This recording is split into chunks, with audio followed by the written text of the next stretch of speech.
My name's Blair Palmer. I work with the UNICEF Innovation Unit, and on behalf of our team at UNICEF Worldwide, thank you all for coming to Wearable Technology for Social Impact. We have a great panel. If any of you all noticed, there's a lot of lovely women on the panel, and Ian. So we're very excited to have everyone here. Who I am. Bookends. Yeah, Daniel. Who I am, I'm an epidemiologist by trade, but I work here in San Francisco we're a startup as well, the large team of two, myself and Erica Kochi, who co-leads the unit with Chris Fabian, who's madly tweeting in the front row. Chris, say hi. Who's visiting here from New York with us tonight, so we're really happy to have you here, Chris. Thank you. Who is UNICEF? So I'm going to just give a brief tee up for that, and then I'm going to put it over to the people that are way more interesting. We are in 135 countries. We work directly with government to deliver essential services for children, which is health, education, water and sanitation, HIV/AIDS, and child protection. We have 12,000 staff worldwide, but 88% of our staff are in actual country offices or in the field. Some interesting facts about UNICEF that you probably don't know. We buy 1/3 of the world's vaccines. We responded to over 300 emergencies last year. And we also are the largest purchaser of pencils in the world. I like that. So who is UNICEF Innovation? Because we are tiny. Amongst 12,000 people, I always say we're scrappy and nimble. We're 70 people worldwide. We are at 15 labs across the world, including the one that we recently founded in San Francisco. And we partner with private sector companies, entrepreneurs, academia, governments, hopefully maybe some of you, to make all of this happen. In San Francisco, as part of our launch officially here, as well as our lab, which is based at Singularity University, where Daniel is from at NASA Ames, we are doing a series of conversations around technology growth areas that can have tremendous social impact, and one of them is in the wearables industry. So we invite you to ask questions, be part of this conversation today, live tweet. We have a nice Twitter call going on. There's the hashtags. And we're so happy to be at Wearable World. Reg, thank you. I do love you dearly, even though I drive you nuts. And our partner Frog Design has been instrumental in helping us put together these series of conversations that we'll be having throughout this year. One of them, obviously, starting with wearables. We'll be doing one on identity, a workshop on transportation and logistics, and then the final one on mobile financial inclusion. So come to all of those too with me. So now it's my privilege to introduce our esteemed moderator, who I also adore, Dr. Daniel Kraft. And his bio is insane, so I'm definitely reading it. So I apologize in advance. So who's Daniel? He is a Stanford and Harvard-trained physician scientist, inventor, entrepreneur, and innovator.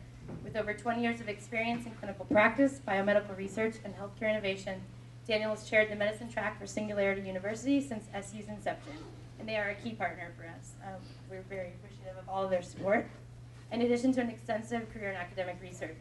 Daniel holds multiple patents on medical devices, immunology, and stem cell-related patents through faculty positions with Stanford University School of Medicine and as clinical faculty for the Pediatric Bone Marrow Transplantation Service at UCSF. Say that 5 times. Dr. Kraft recently founded Bionic Health, focused on enabling connected, data-driven, and integrated personalized medicine. He is also the inventor of the Marrow Miner, an FDA-approved device for the minimally invasive harvest of bone marrow, and founded Regen Med Systems, a company developing technologies to enable adult stem cell-based regenerative therapy. To share some fun facts about Daniel, because we always like to do that. He's an avid pilot and served in the Massachusetts and California National Air Guard as an officer and flight surgeon with F-16 fighter squadrons. His research on aerospace medicine was published with NASA, where he was a finalist for astronaut selection. So jealous. And he's also the proud father of a new baby boy. So, Daniel, thank you so much for being here again, and please give a warm welcome to Daniel Kraft and our panel. So just a bit of framing here. So Blair mentioned the partnership with UNICEF and Singularity University. How many folks know who Singularity University is here? So there's a fair amount who don't. Just really briefly, because I think it sets the stage here. It's a 5-year-old startup based at NASA Ames in Mountain View, and the mission is to bring current and future leaders together to understand fast-moving technologies, how they're coming together, converging to address grand challenges in the world, whether it's poverty, education, healthcare, environment, and beyond. So we have a 10-week program in the summer that'll start in June, and 1-week programs. There's tracks in medicine, which I chair, biotech, robotics, artificial intelligence, nanotechnology, and beyond. And the theme that I think integrates with wearables is many technologies are moving on a sort of exponential pace, meaning they keep doubling, Moore's law, which is why our smartphones in our pockets are about 1 billion times more powerful and less expensive than the best supercomputers in the 1970s. Our iPads are the equivalent of a Cray supercomputer. And the wearable element in the world is being enabled by all these, what used to be, thousands or tens of thousands of dollars of large, bulky equipment shrinking into low-cost elements that can be worn. And again, the meme of Singularity U and the program I run once a year called Exponential Medicine is to look at where technologies are heading. So I think part of this panel will explore what's here today and where the puck is going and how those can come together to address needs across healthcare in the developing world and for social impact again. So we have an amazing panel of really diverse, talented set of accomplished folks who are doing work that touches wearables and technology in a variety of spectrums. And I thought we'd start off with each panelist sort of doing a quick intro, who they are, what they're doing, why they're here, and then we'll dive into some questions, and then we'll take audience participation as well. So I guess we're going to go in order. We'll start with Noor. Hey, so my name's Noor, and about a year ago, I went to some of the most cutting-edge hospitals in the country and was really, really disappointed with the type of technology that I saw there. Can you guys hear me? So yeah, I was really disappointed with the kind of technology that we saw in hospitals. So you guys all have Uber, you guys all have Instagram. With Uber, you can instantly call a cab and you can see where it's arriving, and it's great, perfect technology. With Instagram, you can take a picture and then instantly share it with thousands of your friends. This simple technology isn't really established in healthcare, so there's a huge disconnect between ambulances and dispatch and the emergency room department. Why doesn't the emergency room see when the ambulance is arriving? Why would it know the severity of the case?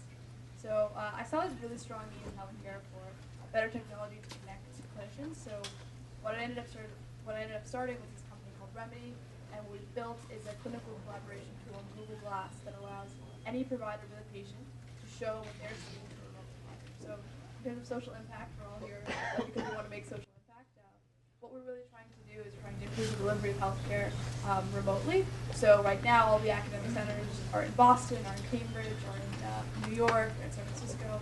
How do people who are in North Dakota and Oklahoma get access to care? So what we're trying to do is develop a better model for a more efficient delivery of healthcare expertise.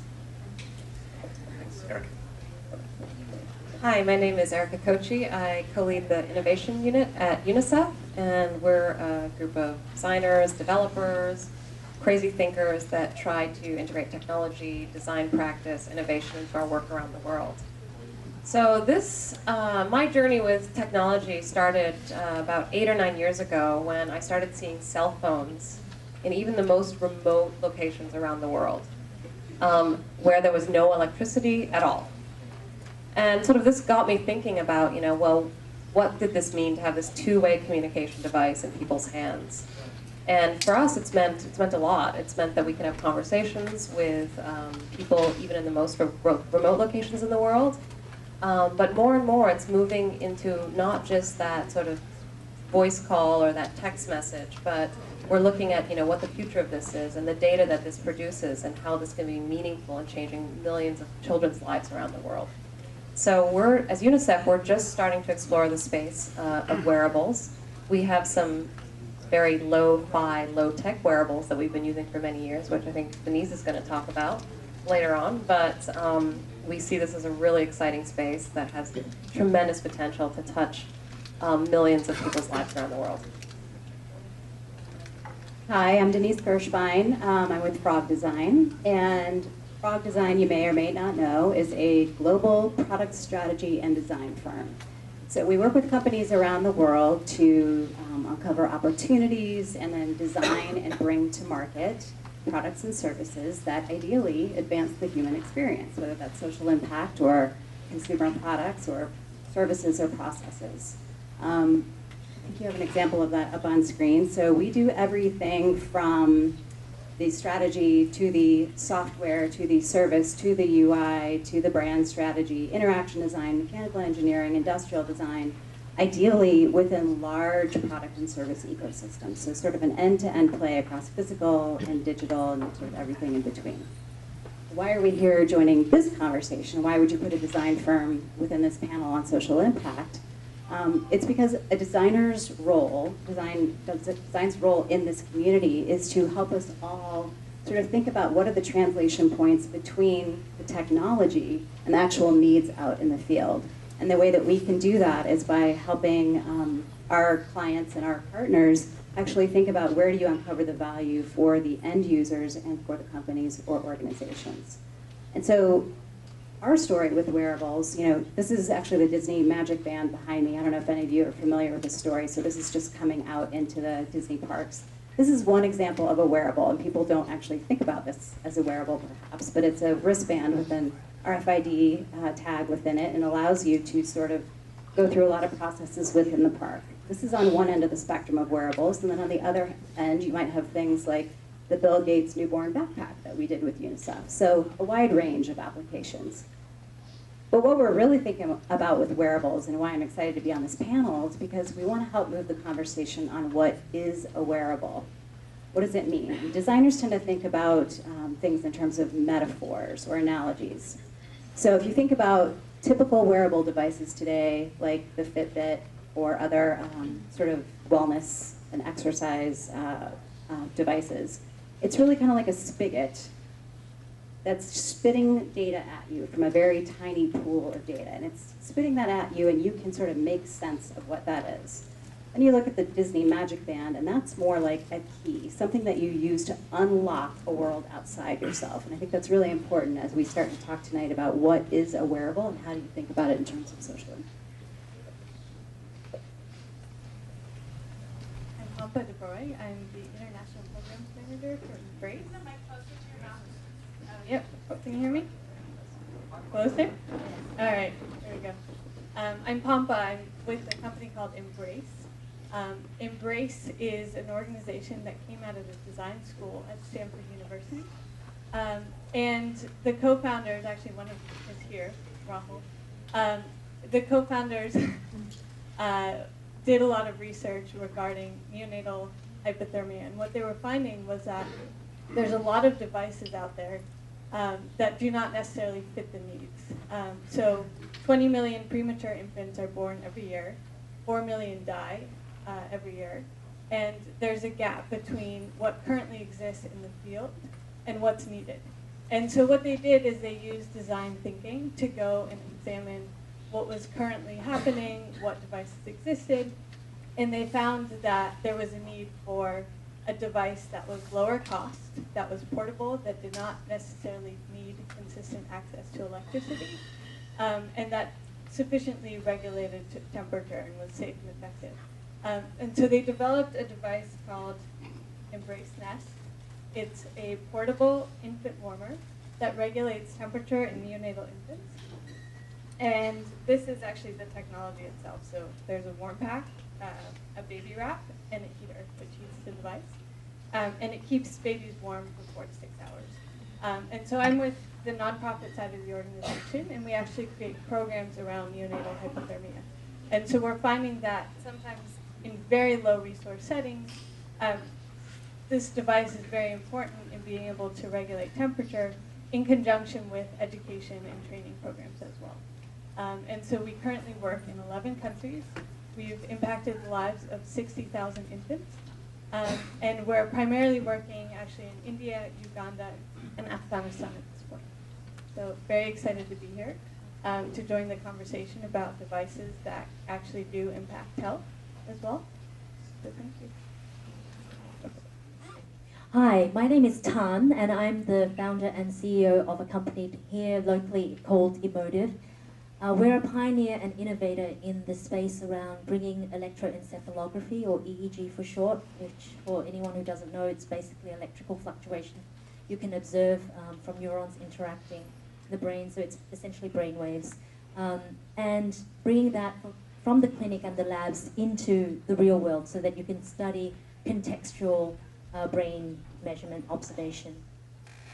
This product here is something we kickstarted last year and joined the Kickstarter Millionaires Club. It's the Insight. It's coming out later this year. For the longest time, we've focused on scientific contextual EEG. So that means that it's a research device.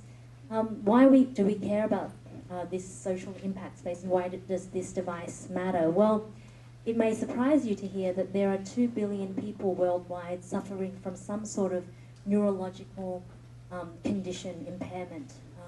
It sounds like a staggering number, but by the time you kind of unbundle the conditions, it covers everything from anxiety, depression, to more complex diseases like epilepsy, schizophrenia, dementia, Parkinson's, through to brain injury from stroke or trauma, to learning difficulties like ADD, ADHD, and then in the developing world, cognitive development disorders that may occur as a side effect of treatment from HIV drugs, or even conditions like malaria and measles. And so by the time you factor in all of these neurological impairments, the economic burden is staggering. It's $2 trillion every year. And so this is a very challenging problem, and one of the biggest issues when you're looking at brain observation and measurement is that traditional clinical systems are very expensive and cumbersome.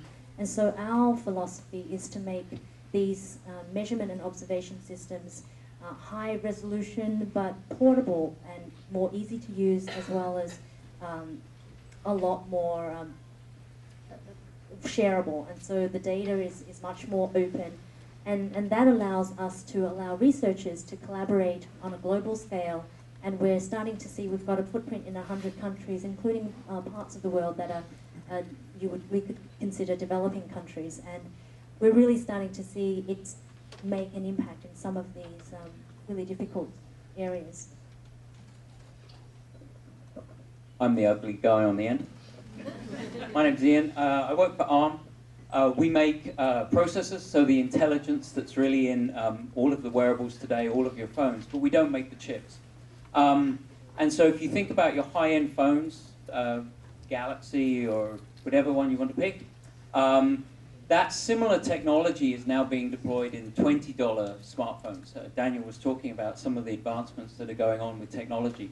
If you think about the Kindle as a book, we're seeing talking books. We've been partnering with the Literary Bridge to actually provide education on health in northern Ghana on a very low-cost education platform, really providing kind of midwife kind of information in local dialects in northern Ghana. And I think the opportunity here is what is going to go from the sort of Fitbit or some of those other wellness products that Denise talked about. How does that type of technology go down into a type of wearable at a price point and at the right sort of power and form factor that's going to be useful for, let's say the bottom 3 billion people on the planet? It's going to be less about whether they're working out on an elliptical machine. It's going to be about wellness and improving quality of life in some very difficult conditions. And that's our interest in driving that technology down that value chain. Terrific. All right, thanks. But it was when I was thinking about this panel, I thought, how does this blend with social impact? So I thought the first question we'd send would be to Erica, because we think, when we think UNICEF, we think, disasters, remote locations. So how is UNICEF thinking about wearables in a broad sense, and what might some of the use cases be beyond maybe infectious diseases and non-infectious diseases, which are overtaking some of the challenges in many parts of the world? Yeah, definitely. We're obviously thinking in the non-communicable disease realm. So the diseases that you have, which you don't get from someone else, but are such a large burden to society. They kill 36 million people every year, and 80% of that burden is in emerging markets. So obviously, chronic disease management is a huge thing that will continue to grow, and we really need to be thinking about how do we best manage that, whether it's in children or adults. So yes, obviously we're thinking in that space, but more than that, the thing that really I feel passionate about, and I think are also very important for UNICEF, is people who are not usually served by the healthcare system. So one of my slides before, the slide that introduced me, it was a picture of a couple of women in the middle of a road in South Sudan. Usually when we think of Sudan, we think, dust and dirt. But for a couple months a year, it's the rainy season, and these people get cut off from supplies. Roads are essentially just flooded. And so when you think about what that means in the terms of health, there is no access to doctor. There is no access to a trained physician. If you have an emergency, if you are delivering a baby and you can't, you need to get to emergency care, you can't do this.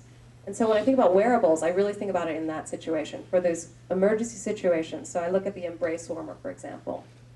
If you can have something like that, and it's also producing data, you can really think about targeting care in emergencies, whether it's in the first week of life, during that really, really fragile period, or when you're thinking about tracking people through care. So one of the biggest challenges that we face as UNICEF is we'll diagnose a child with pneumonia, for example, but then we don't know if they go and get the drug at a different clinic, or if they're taking that drug, or what happens as an outcome. And I really feel like if you can think about a low-cost wearable device that could actually help track children through these really essential points of care, you start to see less fall off.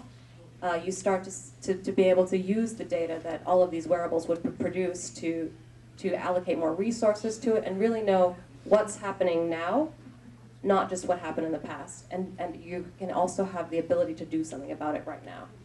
So what we're really talking about here is sort of the ability to have a feedback loop. And it might be diabetes, hypertension, weight, whatever, requires data to come back, and that data needs to be presented and understandable by the clinician, by the patient, by the system, and then take next steps. So I think it's not just wearable, it's the fact that you get information that becomes useful. So for Pampa, so the Embrace Warmer is actually a true wearable. Your little preemie, and I spent lots of times in neonatal intensive care units, would literally wear this device. So it's not necessarily purely high tech, but you're going to be, as we talked about earlier, maybe adding sensors to have some of the temperature feedback loops in. But I'm wondering, what are some of the lessons you've learned and your company's learned in developing that sort of technology in the less advantaged world that could be applied to the emotive headset or to Remedy or others? Right. So, yeah, in some ways, Embrace is really not a high-tech device. It's a pretty simple technology. And really what Embrace, I think, learned was that it really is about user needs. And so they use the user-centric design approach, really, to understand what the needs were. And as we're developing programs as well, with respect to neonatal hypothermia more broadly, we're finding that it is very important to understand cultural context and adapt accordingly. And so it's about understanding what the user wants, the user will use. We're finding that getting someone to adopt this is not just about the government officials to accept the device or the doctors. It's also about the mothers wanting to use the device, the nurses liking the device. So it's really across every level and every layer of the stakeholders involved. And so it was interesting as well. I think one story that kind of exemplifies this is a few months ago we were starting a program in northern UP, and this is a place where they have light bulbs actually to warm babies before Embrace started programs there, and the light bulbs sometimes shattered, were not necessarily effective at warming them. The incubators that the district hospital had were kind of discarded and put towards the side of the hospital because they were broken or they would overheat. And so in that context, we talked to a nurse and we kind of went around and did a baseline assessment, understood what the needs were in the hospital or the facility. The nurse took out a thermometer because we asked her to. It was in a locked closet. She took the temperature of an infant and found that the thermometer was actually broken and not working. And so that was something kind of shocking to us, that this was something that was not readily done, right? Nurses don't even take temperature in these settings, much less even have working thermometers. And so that was kind of an aha moment for us, that we needed to restart thinking about what was needed in this context, that we needed to provide thermometers, we needed to provide training in this context to the nurses and to the mothers as well, so that when they leave the facility, they can provide kangaroo mother care. And so I think spending a lot of time in the field, understanding the users on multiple levels is really important, and something that Embrace really thought through when designing the device as well.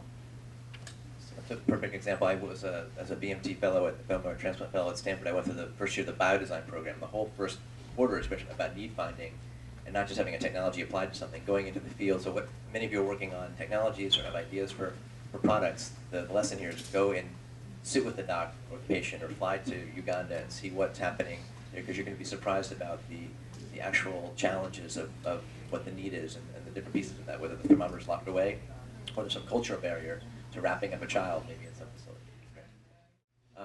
What do you see happening in this space? These are starting out as, they're hard to get here today, but with ubiquitous technology becoming lower cost, the bottom billion having SMS phones, soon having smartphones. Where do you see your platform heading, and what are the opportunities and challenges on the more social impact front?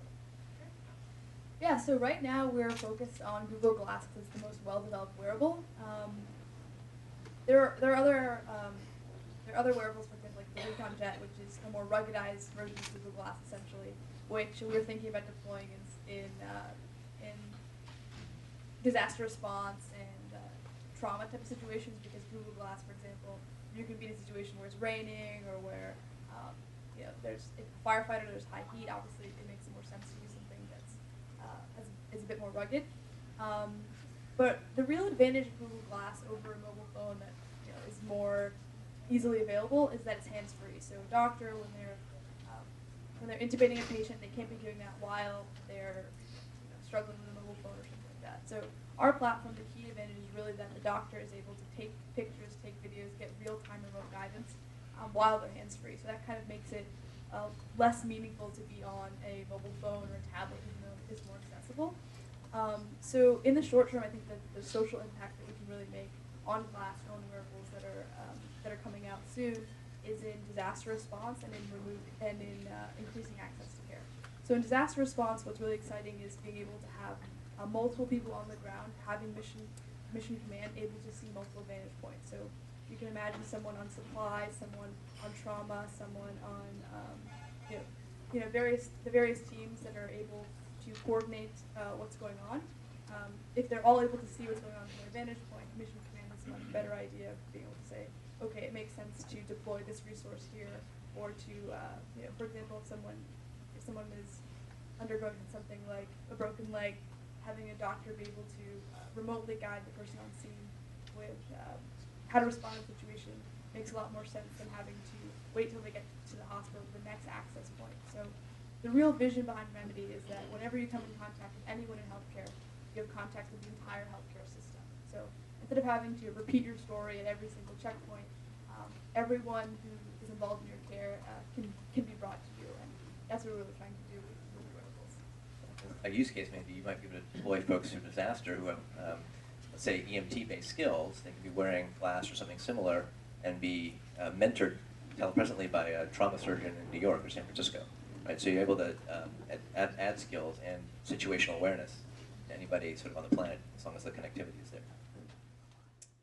So in a UNICEF sort of type scenario, where you might have community health workers, elements of malnutrition, diagnostics, how do you imagine your tools being there for the sort of the caregiver beyond the individual who lives in the location? Yeah, so I think the benefit of a system like ours is, first of all, the cost factor. So a traditional clinical EEG system would cost in the tens of thousands of dollars. So being able to have an equivalent system for a few $100s, that order of magnitude matters in certain parts of the world. The second thing that I think is really valuable is the fact that you don't have to be a trained technician in order to put it on, because it's been designed for a general consumer audience so that any novice, non-medical trained user can put it on their head and figure out how to get a clean signal. You can train medical workers to be able to don the device on children, patients, and collect data. And then I think the third most powerful aspect of it is the fact that you can then send the data via the internet to collaborators, whether it be here in the United States or in Europe, different parts of the world, and people can share in that data and share in the diagnosis, in the course of action to take for that patient, and that data can start to be aggregated so that you can start to find features, so you can take the benefit of machine learning and better classifiers, which we're really seeing a huge improvement in the last 5 years. And so I think that's really where I see the greatest opportunity. It's very early days for us in terms of deployment in those regions of the world, but we're already seeing that it's a model that works. I haven't been out there personally to understand and to observe for myself how it's being used, but certainly in parts of Kenya where they're already familiar with using an EEG system. Using our epoch is very, very easy, and it's so affordable they can have several of them instead of just having one. So that's been a nice introduction to how we might be able to deploy this in the developing world. Really, headsets like yours are becoming platforms, just like folks are building technologies on glass or Android or Apple. There's a lot of surprising elements. There's been companies that have done apps for meditation, so which combine, or for treating attention deficit disorder, and all those have first world and third world implications. What are some of the sensibilities that you're seeing? In terms of a lot of wearables aren't necessarily fashionable today, and we're not even sure how we interplay the ones where I'm wearing on my wrist with long-term health. How does a designer play a role in this whole process as you start to integrate these? Yeah, I think it's, I think I mentioned this in my intro, but it's really important for us all to think about how we categorize these things and think about them, right? So I touched on the idea of a wearable being something that either unlocks the world for you or brings information to you about yourself. I think we can also think about wearables in terms of your use cases, Erica. Is it something that is a device used for control outward, or is it, again, a monitoring or sensing device of myself? So your use case around maybe there's the doctor in an urban setting but can't get out to the rural locations because of weather or bad roads or whatnot. So that doctor needs the ability to wear the Remedy headgear and control things from far away. Whereas the Embrace, the warmer, is really about monitoring or sensing of an individual over time. And so I think we need to think about those kinds of classifications of wearables and not just think about them in terms of what's fashionable or what am I willing to put on my wrist for the next 3 months. And I think another big issue, Erica gave me an in on talking about this, I think we also need to think about high-tech, low-tech solutions that work in combination. There's a lot of amazing developments happening in the technology world, but it's important not only to think about the users and their contexts, but the ecosystems that you're plugging into, right? So there are always going to be issues of, is there electricity? Is there access to a network? Is there a distribution system? So when I first saw the warmer, I loved it because I was talking to Jane Chen, one of the original founders, and she was showing me this, and I looked at this clear plastic window on the front, and I said, what's that for? And she said, oh, it turns out that the nurses and doctors actually still wanted to be able to see the color of skin on the infant because that was the easiest way for them to quickly tell if it was in range or not.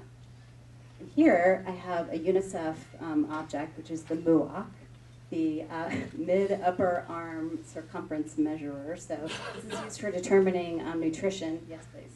Determining nutrition of children. So this is wrapped around the upper arm, and depending on where the measurement ends up in the green, the red, or the yellow, you can tell very quickly at a glance if the child is malnourished or not. So this is also a wearable of a sort. So I would love to see the combination of these high-tech approaches with the low-tech versions and how they slot into these ecosystems. I mean, I think in this conversation, I think thinking downstream, we're going beyond wearables. It's not always going to be things that you have on your body. It could be even insidables. This is the Philips eye pill, so think about convergent technology that you can swallow to do an upper exam of your upper endoscopy, essentially. That could be applied in the developing world. Where do you see your technologies and others heading in the next 2 to 5 years that will enable wearables and beyond to impact? Well, I'm going to avoid the arm inside joke if you sort of take the ingestible. I think if you look at the first wave of wearables, they've used fairly generic parts.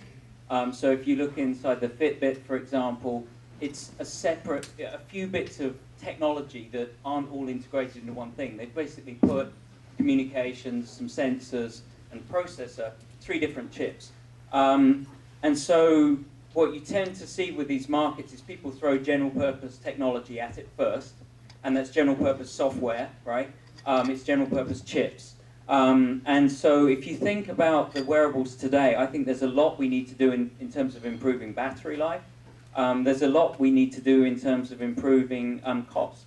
And that comes through integration and really designing for this specific application. It's almost like, down at our nerdy chip level, what you were saying, right? At your area, when you're saying about services and how you have to go and get real use cases from Uganda or whatever, we have to look at what that means at the chip level.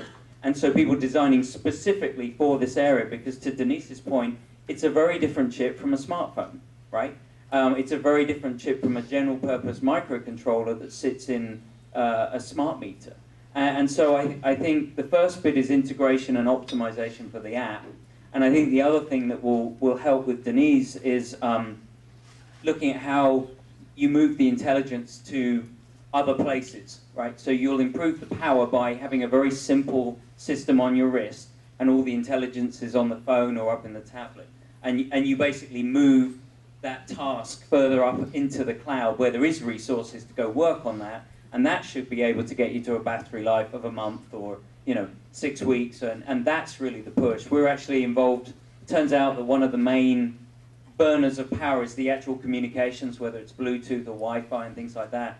So we've been looking at how we improve the efficiency of radios. We found some companies doing very low voltage radios, but basically the whole ecosystem has to come together to look at all of these bits. You see Google doing Android Wear, which is a more optimized piece of software for the wearables. So I think kind of a long-winded way of design for purpose, more integration, and looking at moving as much of the resources away from the wearable to improve the battery life and the cost of the thing that's on your wrist or near the person itself. And there are more sort of off-the-shelf technologies now. I think Intel has an Edison chip and others, which folks who want to innovate in the wearable other space can start utilizing and taking things to market earlier, or at least prototyping. Yeah, and I think it's a great start. It's a great developer base. But if you look at Edison or even some of the ARM-based chips, we're going to have to design more optimally for the particular application, and that will drive down the cost, and it will improve the battery life. So one thing I see wearing my clinician hat is there are a lot of great technologies out there even today. It might be a connected blood pressure cuff, glucometer, scale, simple feedback loops and wearable devices today, but they're not yet integrated into our healthcare system here, often because the incentives are misaligned. Your physician does not want to see your blood pressure data or your heart rate data from your EKG on your phone case because they're not paid for it. We have the challenges of the regulatory bodies like our friends at the FDA who don't know how to keep pace with technologies, and our payers, the insurers, who don't know how to pay for these things often. So there's an opportunity, I think, in the developing world, and many technologies are leapfrogging. There's a company out of MIT called iNetra making a phone-based case for doing eye diagnostics, and they're taking that to India first, as opposed to trying that in the markets in the West. So I'd be curious, maybe running down the panel, what challenges you see from your company perspective, both in the developing world and in social impact, that you need to keep in mind, and how we might address those. Sure, yeah. I think one of the huge considerations is how you're actually going to get into the hospital. So it's taken us, over 4 months to get it into Harvard University and the University of Pennsylvania, even with very strong clinician champions who see the value in what we're doing and have very specific use cases at their institutions that they themselves are going to be supervising and a part of. So I would definitely say that that's a very real challenge. Is how are you actually going to get your technology in the door? Yes, it's going to solve problems, but how are you actually going to get it through IT? How are you going to get it through compliance? How are you going to get approval for it? And then even once you have it in the door, we are facing that very same challenge of, okay, now who exactly is going to pay for it? The value is being seen by the patient. They're getting treated sooner. They're getting a higher quality of care, but the patient buys insurance. So is the insurer going to pay for it, or is the person who's delivering care going to be a physician? Is it going to be the institution? Who exactly is going to pull the trigger on paying us, right? So that's an evolving question, and we're thinking, use case by use case is going to be a different customer. So, but trying to finally answer that question is very difficult. In terms of impact, how are you going to get impact soonest? Like I said, I think that disaster response is a very real place where situational awareness is lacking and where we can add value. But the more immediate way that we're going to prove that value is in these academic institutions like Harvard and UPenn, where we can prove that, okay, yes, the technology works. It works in situations like wound care, where a patient comes in and they have an infected wound, but they don't know whether it needs an incision, needs to be drained, or they don't know whether it needs surgery, they don't know whether it needs medication. So allowing the person on the ground to consult with an expert and say, okay, the right course of action is medication rather than an incision is a way that we can prove that in a situation like disaster response, this is the optimal way for an expert to provide guidance and provide their expertise. Yeah, I really struggle with this issue, not just in the wearable sense, but I've been involved in the mobile health world for many years, and I feel like you have the traditional sort of public health industry sort of over here, you have the technology industry over here, and it's as if like they've never talked to each other and they don't understand each other's language. And sort of part of my role has been to sort of try to bring those two together, try to bring the ministries of health together with the technologists, together with private sector companies, banks, et cetera, to start really thinking about mobile health. And for me, when I think wearables, it's kind of an extension of that. And I feel like we're going to have to go through the same pain all over again. Unless you start to think of wearables as a replacement for devices, communication devices that people already have and people already keep charged and spend a lot of money to maintain and to keep in working condition by themselves. And if you think about it as a personal device that I use not just to produce data about my health or about my wellness, but that I use to communicate with my friends, with my family, as a way to share information, to get information, to run my business, then I think you start to see those really fast leap forwards that don't necessarily require, the FDA approval, the Minister of Health buy-in. And I think that then you see something that moves ahead and the healthcare industry has to keep up. And I feel like that's not going to happen here in the US first. I feel like that'll happen in an emerging economy first. I'm not sure how, but I think that's such an exciting space that we're looking forward to discover. It's also the spaces that we enter. I think Frog Design was involved with the Project M for doing HIV diagnostics in Africa, and the lessons that they learned there were pretty incredible. You could have one village next door to the other. You need completely different design and messaging and language and cultural sensitivities. So what are some of the design challenges that you might see? So we touched on them a little bit earlier, cultural challenges around language, the written word, visuals, just cultural expectations in different locations. You certainly have to design for those. And then I think that bubbles up to this question of how do you get these technologies or these innovations out into these areas? And I'm going to admit that I don't actually have the answer to your question, but I would tell you that the way that Frog or similar group would approach that is sort of thinking about how you subvert existing infrastructures that exist. So you mentioned mobile health, which we worked on quite a bit together, and that was about looking at the rapid proliferation of feature phones in many areas that weren't previously reachable by the internet, That allowed us to build a lot of things on top of that, whether it was mobile health or some of the work that we've done with the Nike Foundation and the Girl Effect and creating girl groups.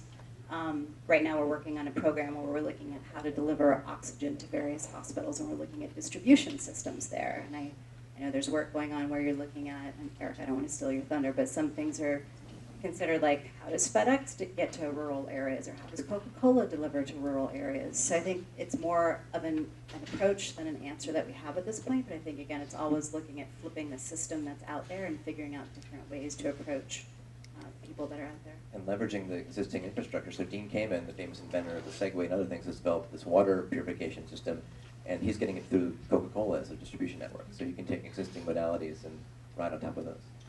Any thoughts from here? Yeah, I mean, I think distribution is definitely a challenge. Making sure we can get the product to those that need it the most. I also think what I mentioned earlier, so awareness raising.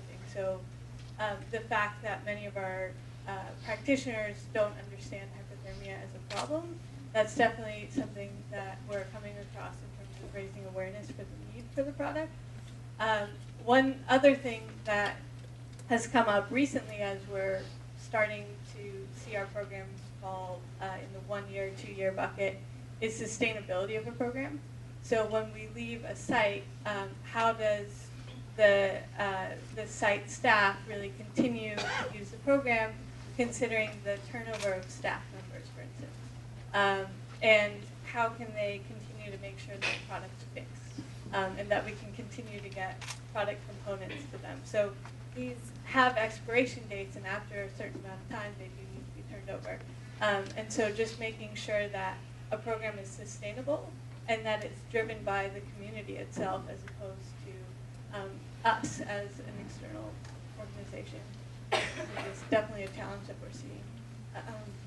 And hoping to combat by developing strong hubs in different communities. Well, for us, our challenge is a little bit different. So we started our life as a tech company and really didn't go down the FDA approval route. Well, went out as an FCC ULCE, so essentially an electronics product. And so that's really helped us build our market space and segment. I think we've been able to make some positive impact in various sectors, whether it be in helping people through rehabilitation or through people who are severely immobilized, to have some form of communication, extend some sort of independence for them. But to really reach the far-reaching social impact that you're talking about in parts of the world where we see that this technology could have reach and impact, we really need to go back to the drawing board and really design for that purpose, because as much as this product has some of the hallmarks and some of the features that would be useful and helpful for a developing country scenario, it's really not designed for it. And there are certainly a lot of challenges that I can see, whether it be charging, electricity, how we're sending the data. There's so many challenges that it really needs to be designed for purpose, as opposed to, you know, jimmy rigging a system that's really designed for a developed world scenario with affordability and all these sort of wearables, convenience, and then try and send it out to the developing world. I mean, it's great as a proof of concept, but it's certainly not deployable. Okay. To add to the misery, I think people's rights in terms of ownership of data is going to be an interesting topic. There's already some of that bubbling around here. I mean, if everybody is fitted in a refugee camp with a band, are they going to, is that going to be okay? Are the people going to be all right with that? Because there's a greater need. It's trying to solve ensuring that these people are healthy. But I think that is one. And I think the other one is fragmentation of standards. I think as people rush to get stuff out, if you envision that we're going to have a lot of systems that are all interacting, there has to be a common framework of how those things articulate what they are, what data I have access to, what permissions I don't have access to. And at the moment, I think everyone's rushed, and quite rightly, to try and get something out there. I think there's going to be a a need to actually try and work out how all these things communicate together in a bigger overall plan. We don't want the Internet of Things not talking to each other, the Betamax versus VHS. Yeah. I mean, it's sort of been an internet of silos is the risk, right? And where I see this heading is eventually, just like our modern cars have 200 or 300 sensors in them, we know more about the health of our cars than our cells. You don't care about any sensor in your car, like the piston 4 oxygen sensor. You care about where your check engine light goes on. I think the opportunity for a lot of these sensors, wearables, and cidables is to provide predictalytics, the idea that this data, you don't want to look at any of these streams, whether you're in rural Africa or the clinician in San Francisco. You want to see the integration of that data so it's useful, and that these sorts of sensors and wearables start melding into our environment, into our fridges, our cars, our baby warmers, and beyond. So I think there's some time to open it up to the audience. And Blair? Hi, I'm one of the founders of Embrace. Very interesting conversations here from the panel. First, so I've been living in India for the past 5 years, and I lead product innovation, and we're working on lots of wearable technologies. Question I have for the panel is, in countries where you have a shortage of skilled caregivers, solutions that focus on institutions are unlikely to scale, and they have to be patient-focused. Who is going to own these pieces of technology in those settings? Do you expect the consumer in these low-end settings to actually buy this? Or do you expect governments to spend it? And if so, who's going to take care of it?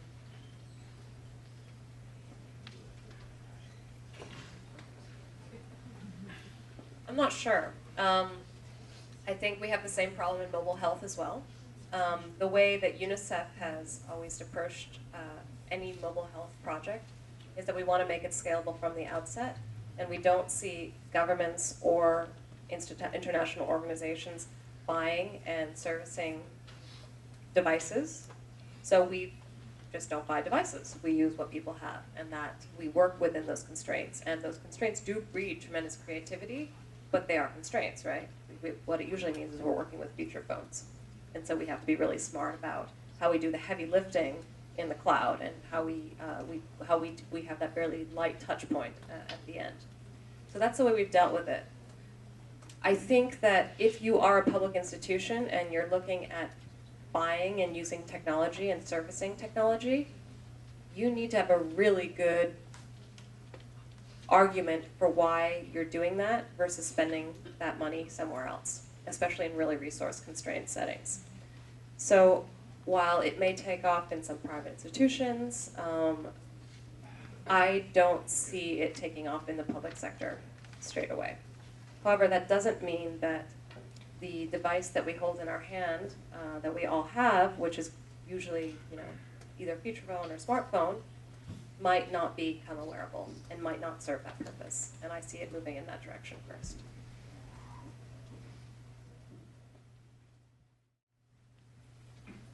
How do you view costs of production as far as accessibility when you have organizations or governments refusing to acquire something simply because they just can't afford it?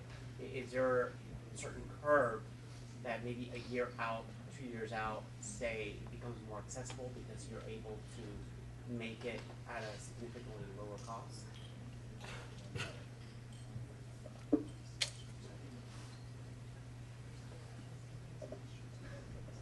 Sure, yeah. So right now, if you're an explorer or if you want to buy glass, it's $1,500, right? But it hasn't been publicly released, and very soon I would expect A, the price point of glass to come down, and B, a lot of copycats to be making other wearables that are much cheaper. So I think there was recently an article that came out that said the parts for glass cost together $80. So I'm sure if that price point is true, then why aren't we going to see Samsung and Verizon and all these other companies and all these startups as well? Why aren't they going to start working on cheaper alternatives? So on us, on the software side, we're kind of following a model that that you just mentioned. That how do you make this really light touch point feed the device? How do you do most of the heavy lifting in the cloud? And as glass come out with XC12, XC17, these new software updates, and our app continues to break, we've been even more. We've created even more of an emphasis on having as little of the processing happen on the device and then as much of the processing happen on our servers as possible. So, like I said, we're really looking to improve access to our technology, and as those wearables come out at a lower price point, we're excited to be able to integrate with them. But right now, we are only on glass because it's sort of the best suited wearable for the situations that we're going into. But I'm really excited to see these newer, cheaper, more stronger in many ways, more durable wearables come out as well. What I would just add, many of these technologies moving so quickly. For those of you who are innovating in this space or aligned spaces, don't build for 2014, build for 2016, where you're going to have, the glass selling for $100, and you'll have the iPhone 9, and you'll have, $20 Android tablets being sold in India. They're as good as the Samsung Galaxy today in terms of speed. So there's a tremendous opportunity, and we often fail to imagine how available and cheap and powerful these will be in a couple of years. So there's a real opportunity to innovate across the space if you're looking 2 years out and map that a bit. Anyone else? Hi, this question is for Nur and Denise, probably. I'm a user experience designer here in the Valley, and as designers, we talk a lot about empathy, building empathy for need finding with our users, with our clients. And the interesting thing about wearables to me is getting close to the five senses. Visuals, tactiles, feelings now, which was used to me, that's amazing. I'm just kind of curious, in your experience, what has, what's the multiplier of empathy in the actual product? Like, what's the difference between having Remedy being in Google Glass as opposed to the GoPro, which sits on top of your head? Like, can we actually have a multiplier for adoption rates associated with empathy and building empathy?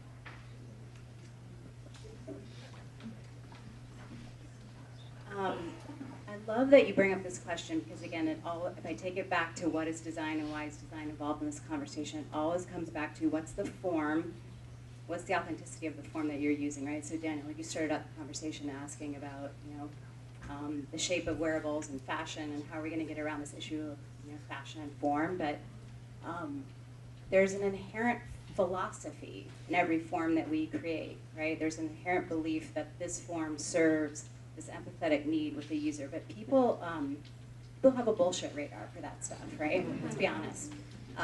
So I think with any device that we create for people, you always have to understand what you are implying by the use of that device. So the difference between using Google Glass or a headset or some very low-tech object not only implies that you understand the user, but you are sort of steering them culturally or belief-wise or empowering them in some way. So it's very subtle, but I think it's something we really have to pay attention to. It's not just understanding the users and their needs, but remembering the values you are putting into the world with the form of the technology that you put out there, whether it's a band that I have stuck on my wrist that is actually more like a prison cuff because now I'm chained to this data circle and I don't know what my identity is within that, or whether it's something that's more freeing, whether it's Google Glass or GoPro or something like that where I'm in control, I'm driving.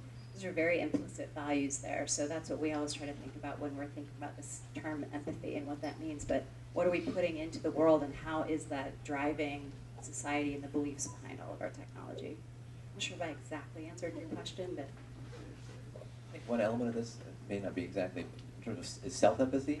The idea that now with some of these new technologies, in a meta sense, we can start to own our own health and be responsible for our own health. That could be in the developing world as well. It's not your doctor who's going to be responsible. You can have insights into your data, have self-empathy. Even the fact that you might wear a Fitbit or something similar gives you a bit of that consciousness that someone else is watching my steps. It has some that Hawthorne effect.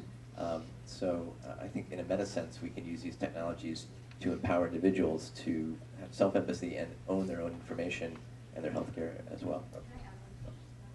So on that note, the other thing I want to bring up is the way you just described that is a very sort of bootstrapping approach. And I think that's a very American approach, that if you get the right device, and you're given the right data, you can derive the right insights and you can become a better individual. I think we also have to think about just how how are you serving people that don't have the same mindset as us, that it shouldn't always be bootstrapping, that there could be a very generous and reciprocal relationship there, especially when you talk about data and identity, and what is that going to be like to experience that and be part of that cycle. So I think we always have to caution ourselves to check our American points of view on the bootstrapping, pioneering nature of things. That's a really powerful question that you asked, and I'm really glad you asked it. So for us, we're putting glass, or we're having Remedy be used by caregivers who are residents right out of medical school, as well as nurses who are going on home visits who are 60 plus years old. So yeah, it was really difficult for us to figure out how do we make this product so simple and so easy to use that someone who's 60 years old can use it, as well as a resident who's really excited and young about technology. What are the design considerations around that? And there's a lot of important information that an expert receiving this data needs, right? They need to know their medical record number. So how do you quickly map that medical record number, create a case, and make it something that's an enjoyable experience for this expert who's taking out more of their time to serve this patient, to serve this caregiver. So in terms of empathy, I think that there's empathy in a lot of different places. So on the one hand, you want to figure out how can you make the patient experience better. Patients right now are dealing with doctors who are holding them a million different directions. Where are they going to get this data? Get entered into the HR? How do they talk to someone else who they need to collaborate with? So empathy on the patient side, how can you improve the experience for them so that they spend more time one-on-one with their doctor and less time with their doctor having to fiddle with technology. So there's empathy there. And then the other huge point of empathy is of the provider who's on scene trying to deliver better care. So providers like nurses, mid-levels, aren't really given the respect they're due. When you try and figure out where to get the best health care, you think, okay, where are the best doctors? And you look up the hospitals that have the best doctors. But the reality of the situation is that the quality of your health care has to do a lot more with your nursing staff, the quality of your nursing staff, the turnover right there, than the quality of your best doctors. So with this huge issue that we have with the scarcity of medical expertise, we have to solve it in two ways. Not only do we have to deliver the medical expertise that we have more efficiently, have these experts deliver more care, but we also have to empower these mid-level providers, these nurses, these physician's assistants, these rehabilitation experts, to be able to do more. And the way that they're going to be able to do more is if they're able to collaborate with those experts more effectively, right? So in a 60-minute encounter, there's about 3 minutes that mid-level can't help you, right? There's 3 minutes they need that expert to say, provide this medication, or this is the diagnosis, because they've seen thousands of people with stroke, they've seen thousands of people with this dermatological problem. So also, it's really important the way that we introduce this technology to mid-levels. We don't want to say, hey, here's this monitor, we're supervising you, you're not capable. We really want to think of it in a way of, we're giving you this tool so that you can deliver more care to your patients. We're giving you this tool so that you can work at your highest level of expertise, rather than only do things that are very cautious, that you don't have without the help of an expert to say this is the right diagnosis, and you can go ahead and move forward with the management plan that you've initially thought about. It's been said and more. I think the one thing that we sort of mentioned before, but I think is going to be really crucial, as we see with the uptake of smartphones, is until we have something which has a really good battery life, this is not going to be something that works in emerging markets at all. And I'm sure even with wearables, because you're taking them out, and I know like the battery life on glass is not that great. I can't even keep my iPhone charged for like a day. I have like an external power device for it, right? Yeah. But I feel like that is what's going to make the big difference on uptake of wearables, but also all technology in general in the emerging world. So that's my last point. It's not a difficult equation to solve, right? I mean, what the panel didn't get to is actually talking about how literally could your headset or your application be used in these UNICEF case studies. So I would challenge everyone in the room, whether you're a person in a startup coming up with the latest technology or you're on the social impact side, I think we have to find ways to literally sit down and start working together of use cases to technologies and starting to adapt. It's not going to happen by us all sort of reading our Twitter streams and sending out sound bites. We all actually have to sit down in rooms together and sort of design these things out together, and that's going to need some work. I would agree with that.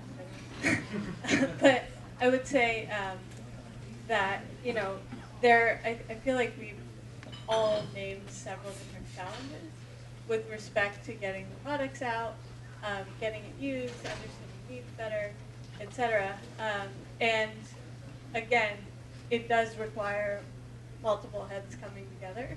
And I think sometimes it's a little challenging for governments as well as for private organizations and everyone to reach a common kind of answer.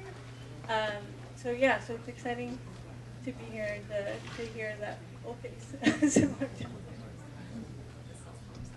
I think the collaboration aspect is extremely important. One of I think the greatest strengths that we've got as a company is our very vibrant developer and research community. The amount of innovation that has come out of people licensing the technology, applying it in their own sphere of influence, where they understand the application area, they understand the use case far better than we do.